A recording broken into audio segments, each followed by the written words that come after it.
বাসর রাতে ঢুকলাম, ঢুকেই দেখছি আমার বিবি সিজদায় পড়ে হাউমাউ করে কাঁদতে লাগলেন।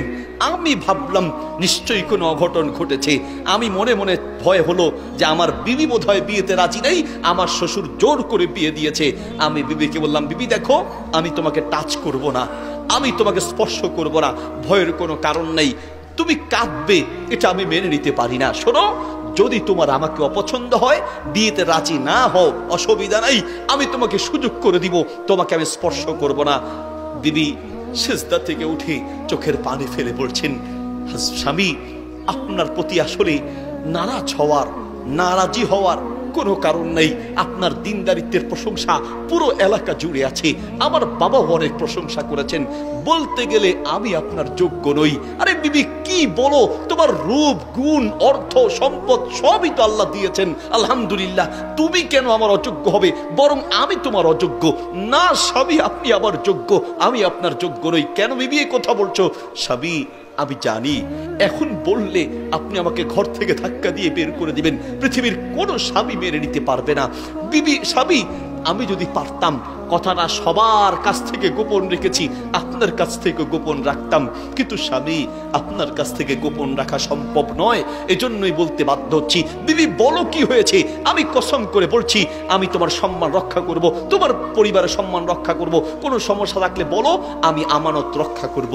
স্বামী আমি আসলে এত খারাপ নই, যে কোনো ভাবে প্যাচে পড়ে আমি অবৈধ সম্পর্কে লিপ্ত হয়েছি এবং সেই সম্পর্কের মাধ্যমে আমার পেটে একটা অবৈধ সন্তান জন্ম নিয়েছে।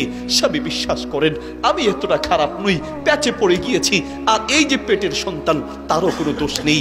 আমি পারি না আত্মহত্যা করতে, কারণ ইসলামে আত্মহত্যা হারাম, পারি না মা বাবাকে জানাতে, মা বাবা তো বেহুশ হয়ে হার্ট করবে। স্বামী জানি আপনিও মেনে নিতে পারবেন না, কিন্তু কি যে করব তাও আমার জানা নাই।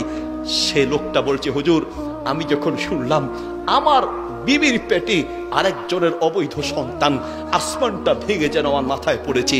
চিন্তা করলাম আমি কি করব, মুহূর্তের মধ্যে ভাবতে লাগলাম। নবী সাল্লাল্লাহু আলাইহি ওয়াসাল্লাম একটা হাদিস আমার মনে পড়েছে, আল্লাহর নবী বলেছেন, মান সাতারা মুসলিমান সাতারাহুল্লাহু ইয়াউমাল কিয়ামাহ, যে ব্যক্তি কোনো মুসলমানের দোষ গোপন করবে, স্বয়ং আল্লাহ কিয়ামতের মাঠে তার দোষ গোপন করবে। হয়তো ওর দোষ একদিকে, আমার দোষ আরো বহুদিকে আছে। কাজেই আমি যদি রাসূলের হাদিসের উপর আমল করি, তাহলে অবশ্যই আল্লাহর ভালোবাসা পাবো, আল্লাহর নবীর ভালোবাসা পাবো। বিবিকে চোখ মুছতে মুছতে, চোখের পানি মুছতে মুছতে বিবিকে বললাম, বিবি টেনশনের কোনো কারণ নেই, একটা শর্তে আমি তোমাকে ক্ষমা করব। বিবি ওয়াল্লাহ তাল্লাহ বিল্লাহ, আল্লাহর কসম করে বলছি, আমি তোমার সম্মান রক্ষা করব, তোমার বাবার সম্মান রক্ষা করব, তোমার সন্তানের সম্মান রক্ষা করব, একটা শর্তে। বিবি যেই কোনো নেক আমলের মাধ্যমে যদি দোয়া করা হয়, সেই দোয়া আল্লাহ কবুল করেন। বিবি এই বিষয়টা মেনে নেওয়া অনেক কঠিন, তারপরে আমি মেনে নিব। রাসূল সাল্লাল্লাহু আলাইহি ওয়াসাল্লামের হাদিস এবং আল্লাহ রাসূলের মুখের কথাকে বিশ্বাস করে সম্মান করে আমি তোমার এই দোষ গোপন রাখবো। শর্ত হচ্ছে বিবি আমিও মনে নিয়ত করলাম, তুমিও বলো, যতদিন জীবিত থাকবে রাসূলের হাদিসের উপরে সম্মান করার কারণে, রাসূলের হাদিস মানার কারণে আল্লাহ যেন কিয়ামতের মাঠে আমাকে আল্লাহর নবীর সাথে উঠায় জান্নাতে, যেন আমি সেই নবীর পাশে থাকতে পারি, এই দোয়া তুমিও করবে আর আমিও নিয়ত করলাম। বিবি বলছে, স্বামী এত বড় অপরাধ যদি আপনি গোপন রাখতে পারেন, ক্ষমা করতে পারেন, আমার বিশ্বাস অবশ্যই আপনি আল্লাহর নবীর সাথে কিয়ামতের মাঠে উঠবেন, জান্নাতে আল্লাহর নবীর সাথে থাকবেন। আল্লাহু আকবার। স্বামী আমি তোমার দোষ গোপন করলাম, আমি তোমার সম্মান রক্ষা করব, তোমার পরিবারের সম্মান রক্ষা করব। আচ্ছা ঠিক আছে, ঠিক আছে। বিবিকে বলল, বিবি এখানে থাকা যাবে না, তোমাকে নিয়ে আলাদা এক জায়গায় চলে যাব, মানুষ যেন বুঝতে না পারে। সন্তান খুব তাড়াতাড়ি হলেই মানুষ বুঝতে পারবে। আল্লাহর কাছে ক্ষমা পাওয়া সহজ, কিন্তু মানুষের কাছে ক্ষমা পাওয়া সহজ নয়। হাজারো অপরাধ আল্লাহর কাছে চোখের পানি ফেলে বলতে দেরি হবে, ক্ষমা করতে দেরি হবে না। আর মানুষ এমন একটা জাত, দোষ একটা পাইলে তার সাথে 99টা যোগ করে হেঁটে হেঁটে মানুষের কাছে বলে বেড়ায়, ঠিক কিনা? আল মুমিন মিরআতুল মুমিন, নবী সাল্লাল্লাহু আলাইহি ওয়াসাল্লাম বলেন, আত-তারগিব ওয়াত তারহিব কিতাবে হাদিস আছে, মিশকাতে হাদিসটি আছে, আল মুমিনু মিরআতুল মুমিন, ইমানদার হলো আর এক ইমানদারের জন্য আয়না স্বরূপ।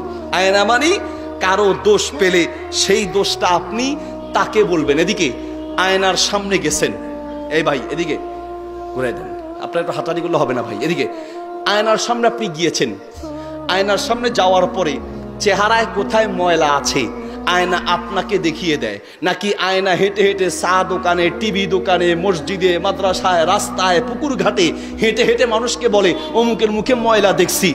আয়নাকে হেঁটে হেঁটে বলে? নবী সাল্লাল্লাহু আলাইহি ওয়াসাল্লাম এমন এক দৃষ্টান্ত দিলেন, একজন ইমানদার হবে আরেকজন ইমানদারের জন্য আয়নার মতো। তার মানে একটা আয়নার সামনে গেলে আয়না যার দোষ তাকে ধরিয়ে দেয়, মানুষকে বলে বলে বেড়ায় না।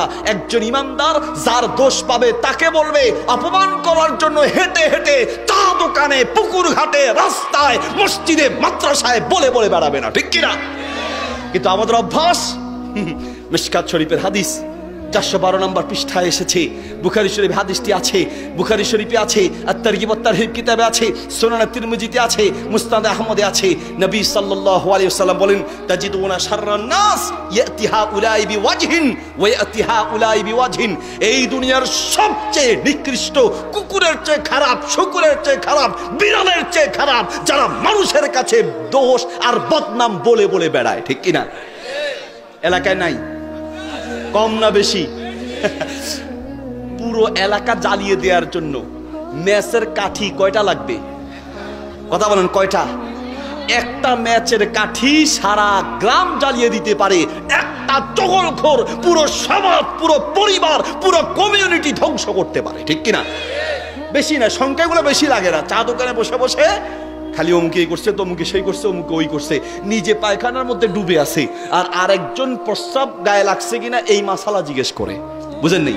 মানে ওই মাসালা চিন্তা করে যে অমুকের গায়ে প্রস্রাব লাগছে কিনা, কিন্তু নিজেদের পায়খানায় ডুবে আছে, তার খবর নাই। নবী সাল্লাল্লাহু, এদিকে ভাই আমার, কিছু অপরাধ আল্লাহ ক্ষমা করেন। আল্লাহর সাথে সম্পর্কিত পাপের জন্য আল্লাহর কাছে ক্ষমা চাইলে ক্ষমা পাওয়া যায়, কিন্তু মানুষের সাথে সম্পর্কিত পাপের জন্য আল্লাহর কাছে ক্ষমা চাইলে ক্ষমা পাওয়া যাবে না। যার বদনাম করেছেন তার কাছে ক্ষমা চাইতে হবে। আর এই সমস্ত সমালোচনা, বদনাম, গীবত করায় সবচেয়ে বেশি 1 নম্বরে আছে আমাদের মহিলারা। মহিলারা কয় নম্বরে? কয় নম্বরে? 1 নম্বরে। আরে বুবু, একটা ঠিক, কিছু মানুষ আছে নিজেরা গীবত করে না, খালি তেল দেয়। ঠিক, একদম ঠিক, ঠিক কইছো। এই ঠিক কইছো কইলে একটা পান খাওয়া যাবে, ঠিক বললেই একটা চা খাওয়া যাবে, একটা পরোটা খাওয়া যাবে, ঠিক কিনা? এইরকম কিছু মানুষের কারণে ঘরে ঘরে অশান্তি। স্বামীর পিছনে স্ত্রী লাগিয়ে দিয়েছে, বউয়ের পিছনে শাশুড়িকে, শাশুড়ির পিছনে বউকে, এক জালের পিছনে আরেক জালকে লাগিয়ে দিয়েছে। এই সমস্ত চগলখোরদের ব্যাপারে নবী সাল্লাল্লাহু আলাইহি ওয়াসাল্লাম বলেন, লা ইয়াদখুলুল জান্নাতা কাত্তাত ওয়া ফি রিওয়ায়াতিন নাম্মাম। এই সমস্ত চগলখোর কখনো জান্নাতে যেতে পারবে না। খবরদার, লোকটা বলছে আমি তার দোষ গোপন করব, আমি তোমার দোষ গোপন করব, তবে বিবি এখানে থাকা যাবে না। এখানে যদি থাকো, মানুষ যদি বুঝতে পারে, আল্লাহর কাছে ক্ষমা পাবে বিবি, কিন্তু মানুষের কাছে ক্ষমা পাবে না। ও বিবি, চলো আমরা আলাদা হয়ে যাই। পরিবার, সমাজের কাউকে দাওয়াত দিব না, বুঝতেও দিব না আমরা কোথায় আছি। চলে গেলেন পাশের এক জায়গায় গিয়ে গোপন একটা ঘর ভাড়া করলেন। বিবি কোথায় আছে, সন্তান কোথায় আছে, কাউকে কোনো জবাব নাই। নামাজ পড়েন, মসজিদে গিয়ে কাজে যান, আর গোপনে গোপনে বাসায় চলে আসলেন। যেই দিন সন্তান ভূমিষ্ঠ হলো, বিবিকে বলল, বিবি ভোর রাতে, গভীর রাতে বাচ্চা হয়েছে, ফজর আজানের আগে বাচ্চা হওয়ার পরে বিবিকে বলছি, বিবি বাচ্চার কোনো দোষ নাই, তোমাকেও আল্লাহ ক্ষমা করে দিবেন। বিবি বাচ্চার কি দোষ? সন্তানটা অবৈধ হয়েছে, সন্তানের কোনো দোষ আছে? সন্তানের কোনো দোষ নেই, এই সন্তানটাকে বাঁচিয়ে রাখবো। বিবি আমার উপরে তুমি বিশ্বাস রাখতে পারো, তবে শর্ত হচ্ছে বিবি তুমি বাচ্চাটাকে কিছুক্ষণের জন্য আমার কাছে দাও। বিবি বিশ্বাস রাখো, আমি সন্তানের সম্মান রক্ষা করতে চাচ্ছি। বিবি স্বামীর কথা মতো কাপড় পেঁচিয়ে বাচ্চাটাকে তার হাতে তুলে দিলেন, স্বামীর হাতে তুলে দিলেন। স্বামী যখন ঘর থেকে বের হয়েছে, মহিলা মা তো ছটফট করে কাঁদতে লাগলেন, চোখের পানি ফেলে, রব আমি জানি আসলে আমারও দোষ নেই, সন্তানের কোনো দোষ নেই, আমিও বিপদে পড়ি যেভাবে হয়েছে, রব আমার সন্তানের কোনো দোষ নেই, আল্লাহ তুমি আমার সন্তানকে হেফাজত করো। আর মনে মনে ভাবলেন, স্বামী বোধহয় আমাকে কোন রকম বুঝ দিয়ে বাচ্চাটাকে নিয়ে মাটিতে দাফন করে ফেলবে, যেহেতু অবৈধ সন্তান, বোধহয় স্বামী এই জন্য নিয়েছে, মনকে বুঝাতে পারে না। আর ওইদিকে স্বামী খুব কৌশল করে বাচ্চাটাকে আস্তে আস্তে করে নিয়ে একটু দূর থেকে দাঁড়িয়ে আছে, ফজরের আজান নামাজ দাঁড়ায় কিনা। দেখলেন মসজিদে ফজরের নামাজের জন্য সবাই দাঁড়িয়ে গেলেন, তাকিয়ে দেখলেন বাহিরে কেউ আছে, কেউ নাই। চুপে চুপে গিয়ে মসজিদের বারান্দায় বাচ্চাটাকে রেখে নিজেও নামাজে দাঁড়িয়ে গেলেন।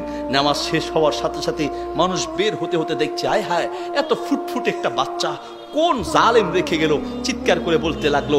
উনিও নামাজ পড়ে পিছন দিয়ে আসতেন, আসার পরে বলল, আসলেই তো, কে এই বাচ্চাটাকে এইভাবে রেখে গেল? বলল, ভাই আপনাদের ভিতরে যদি কেউ থাকেন বাচ্চাটাকে দায়িত্ব নেন, কারণ এই বাচ্চার তো কোনো দোষ নেই, কে না কে রেখে গিয়েছে। আর আপনাদের যদি কষ্ট হয় তাহলে আমার কাছে বাচ্চারা দায়িত্ব দেন। আমার বিবি চাচ্ছে একটা বাচ্চা পালন করবে, আসলে তো বাচ্চা নিজে নিয়ে এসেছে, আপনারা যদি চান তাহলে আমার দায়িত্বে দিতে পারেন। মুরব্বীরা আপনারা সিদ্ধান্ত নেন। মুরব্বীরা বলছে, বাবা তোমার বউয়ের যদি আগ্রহ থাকে তো ঠিক আছে, তুমিই নিয়ে যাও, তাহলেই ভালো হবে, আমরা ইনশাল্লাহ তোমার জন্য দোয়া করব। ঠিক আছে, আপনার এলাকা জানিয়ে দিবেন যে আমি একটি সন্তান আপনাদের কথা মতো আমি লালন পালন করতে নিচ্ছি। বলো, ঠিক আছে বাবা, তুমি ভালো মানুষ, আল্লাহ তোমাকে পুরো রহম করুন, তুমি নিয়ে যাও। বাচ্চাটাকে কোলে দিলেন, বাচ্চা নিয়ে বিবির হাতে দিয়ে, বিবি তো খুশিতে পাগল পারা। স্বামী আপনারা আবার ঘুরিয়ে নিয়ে এসেছেন। বিবি, আমি কৌশল করেছি বিবি, আমি এই রকম কৌশল করে এলাকার মানুষ জানবে এটা পালক পুত্র, তুমি জানবে এটা তোমার আপন সন্তান। ও বিবি, কাজটা করেছি, এই ধৈর্য ধরেছি, এই রকম একটা অন্যায় ক্ষমা করে দিয়েছি, এবং কি ধৈর্য ধরেছি আমি শুধুমাত্র রাসূল সাল্লাল্লাহু আলাইহি ওয়াসাল্লামের হাদিসের উপর আমল করার জন্য। বিবি, মনে আছে সারা জীবন আমার জন্য দোয়া করবে, আমি যেন আল্লাহ নবীর সাথে কিয়ামতের মাঠে উঠতে পারি, জান্নাতে যেন সেই নবীর সাথে থাকতে পারি। সন্তানকেও বলে দিবে যেন এই দোয়া সারা জীবন আমার জন্য করে। বিবি চোখের পানি ফেলে জড়িয়ে ধরে বলছে, স্বামী আমার বিশ্বাস আল্লাহ অবশ্যই আপনার জন্য এই সুসংবাদের ব্যবস্থা করবেন। হুজুর চোখের পানি ছেড়ে দিয়ে বলল, একটা এই আমলের করার কারণে আল্লাহ এত খুশি হয়ে গেলেন, দুনিয়ায় থাকতেই তোমার জন্য জান্নাতের সুসংবাদ দিয়েছেন। আল্লাহু আকবার। প্রিয় ভাইয়ের আমার, বুঝাতে চাইলাম রাসূল সাল্লাল্লাহু আলাইহি সাল্লামকে যদি সত্যিকার অর্থে ভালোবাসতাম তাহলে এই সুসংবাদ আমাদের জন্যও থাকতো, আমরাও পেতাম।